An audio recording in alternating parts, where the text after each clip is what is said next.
Family. It's about connecting to something bigger than yourself.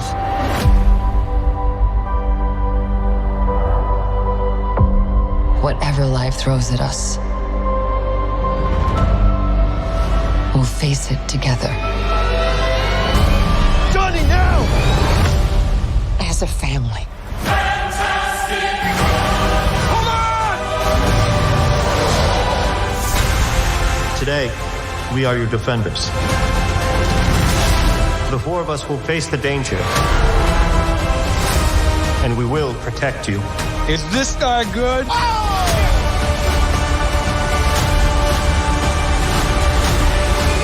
The clobbering time? Oh, yeah.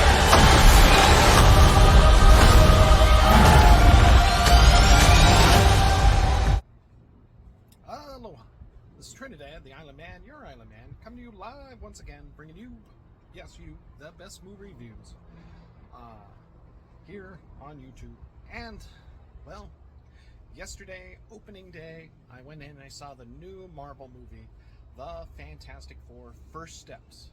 And, well, remember our rating scale. Shock a thumbs up. It's good to see. I recommend it. Shock a thumbs down. It's junk. I don't recommend it. And for The Fantastic Four: First Steps, it's called, it is overall a shock a thumbs up. This has, I believe, still holding at like 88% on Rotten Tomatoes. So it is rated fresh. It has been doing very well at the box office since opening.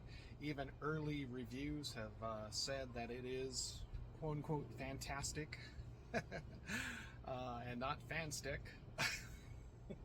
like the last Fantastic Four from Fox. But Marvel definitely does this right. The cast of characters, everybody from Pedro Pascal, who has dyed his hair a little darker, because I thought it's like, well, he looks way too old for Vanessa Kirby. And, Reed always had the gray temples, but, man, Pedro Pascal, it's like, his whole hair is almost like white. It's not just salt and pepper anymore. But, unfortunately, he dyes his hair black in this one, except for the temples, which remain white. And Vanessa Kirby's, actually looks a little aged up in her role. So it's not like the Jessica Alba kind of thing, where she's like some hot teenager, but she's still pretty hot.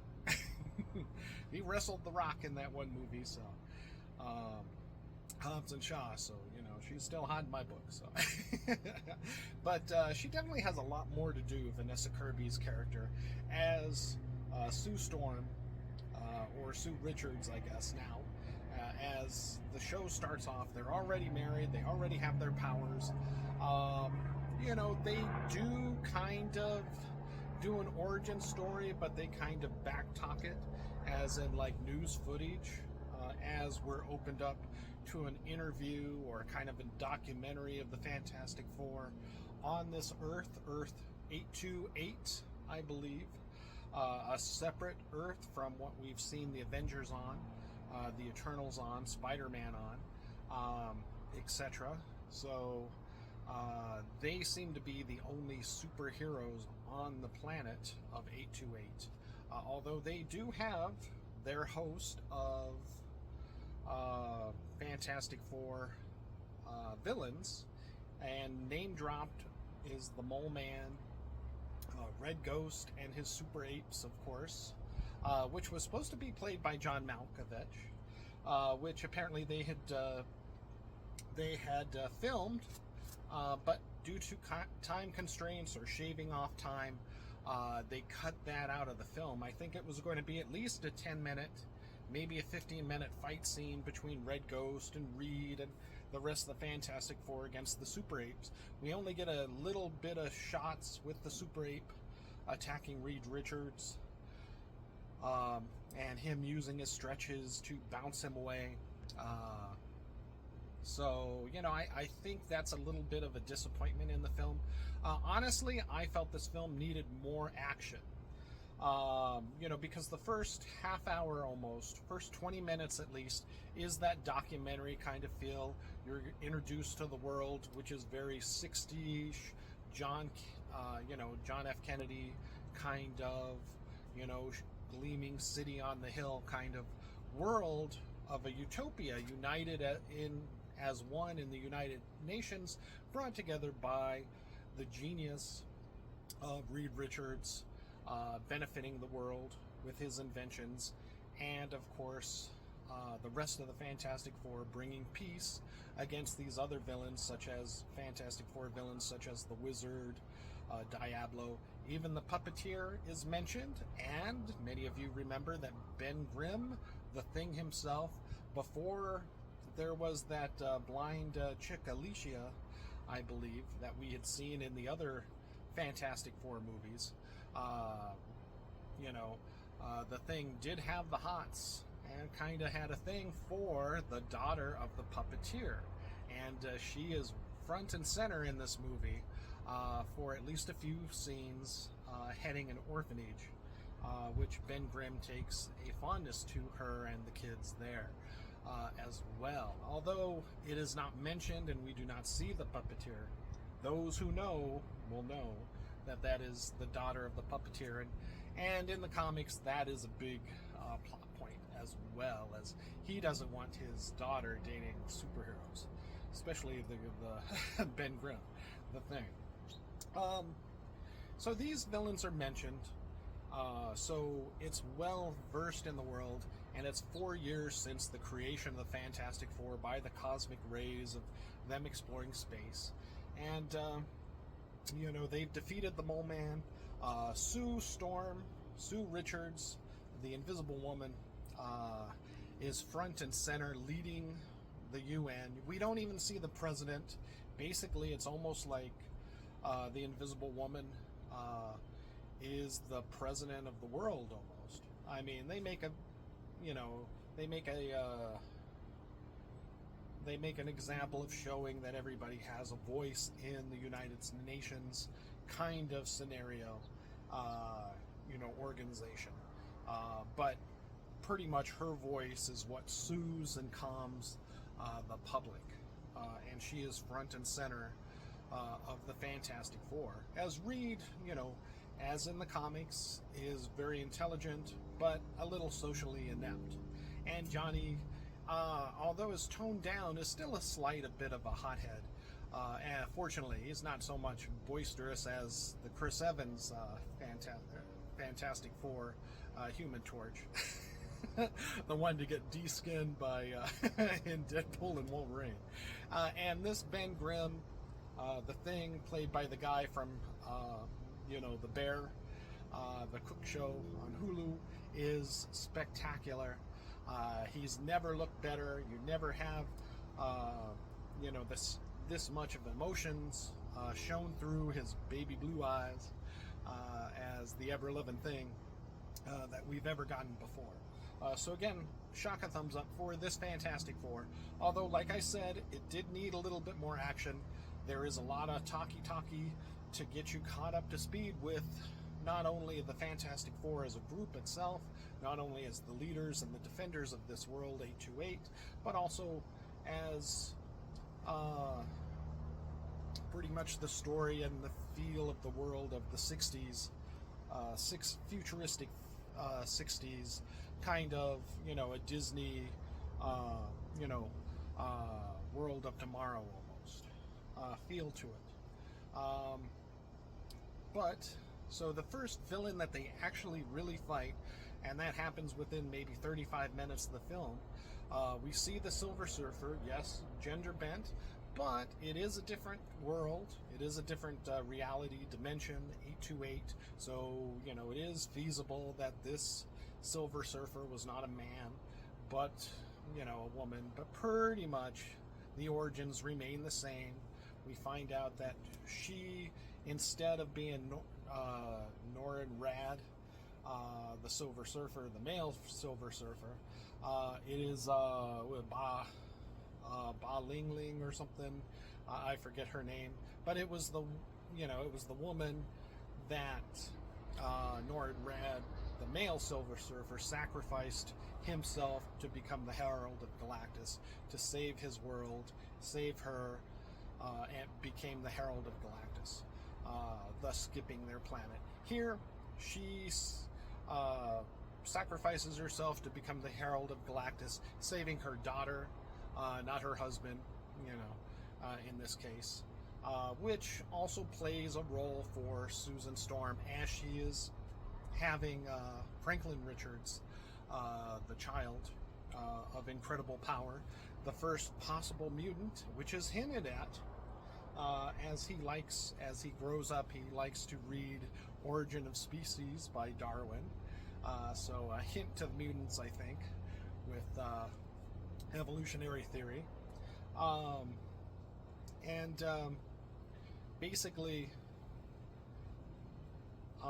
this also gives Johnny Storm the possibility of falling in love with her and getting more screen time and more interaction with the Silver Surfer, whereas before, as the Man in that Silver Surfer second movie from Fox, it was all the Invisible Woman kind of having the hots and Nora Rad for Sue Storm.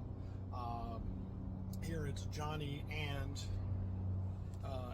the Silver Surfer, the female version, kind of building a bond, which in the end she turns against Galactus to help them save the Earth.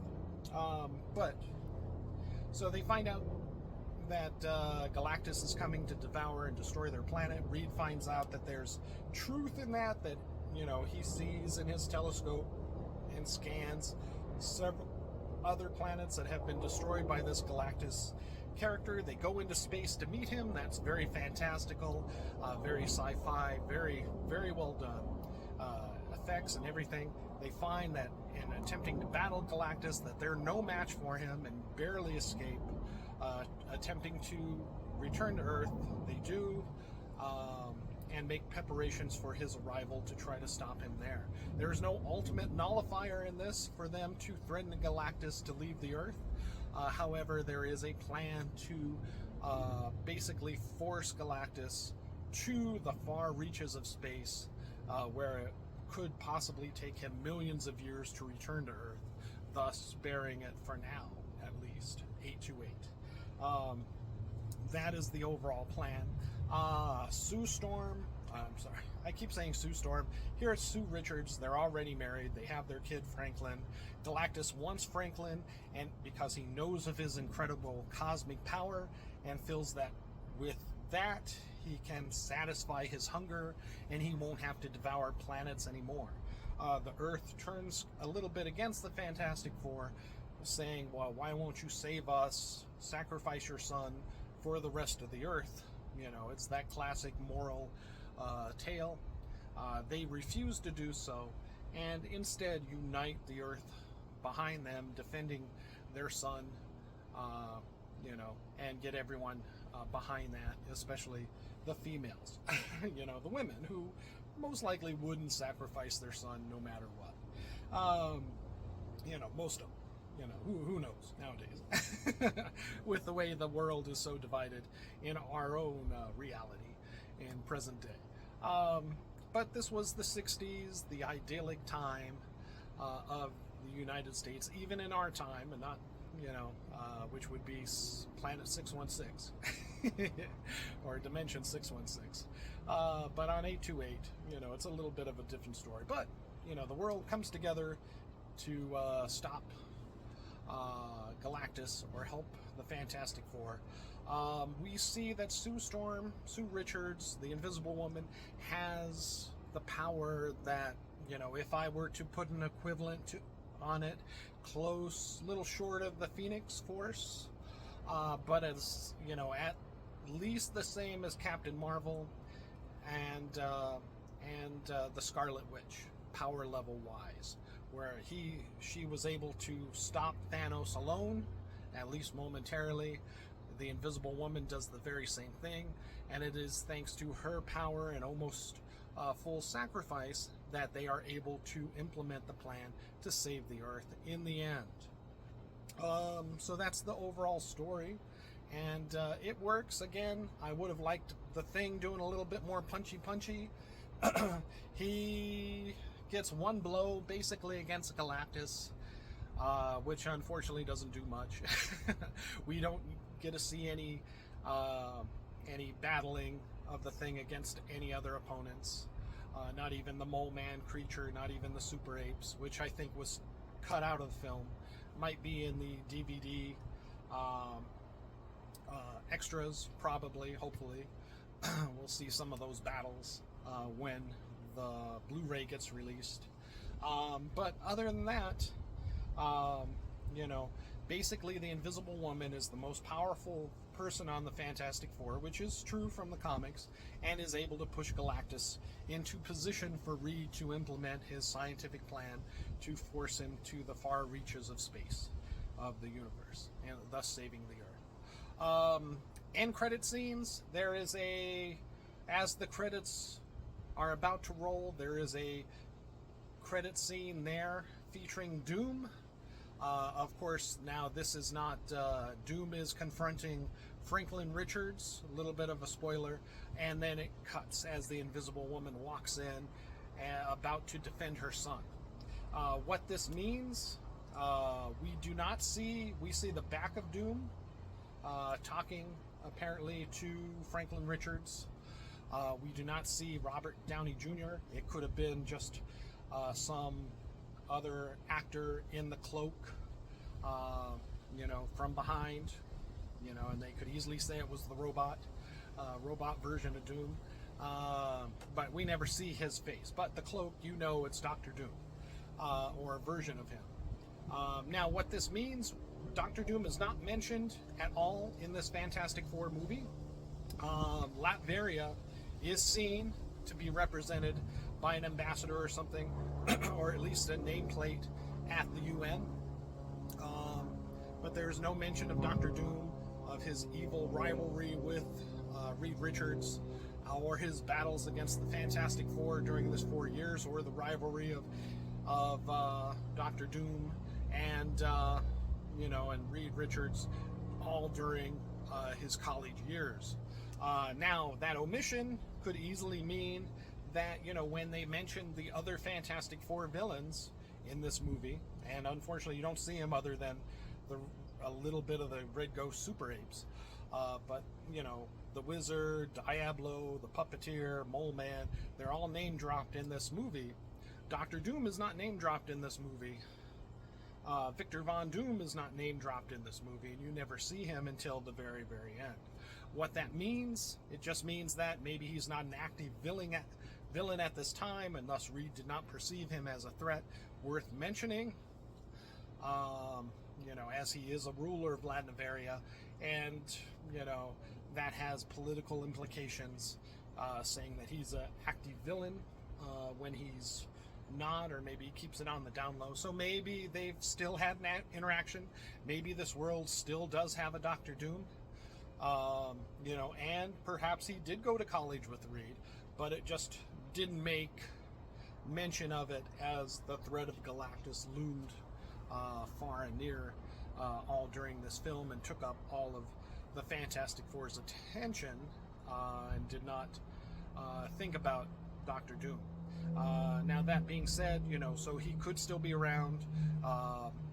You know, like I said, the credits cut right when Sue Richards, the Invisible Woman, walks in on Doom and her son Franklin Richards, and you only see the back of Dr. Doom. So she didn't say, "Victor, what are you doing here?" which she could have if there was a few more minutes, or she could have said, "Who are you?" You know, saying that, you know, indicating clearly that there's no Dr. Doom on this planet of 828.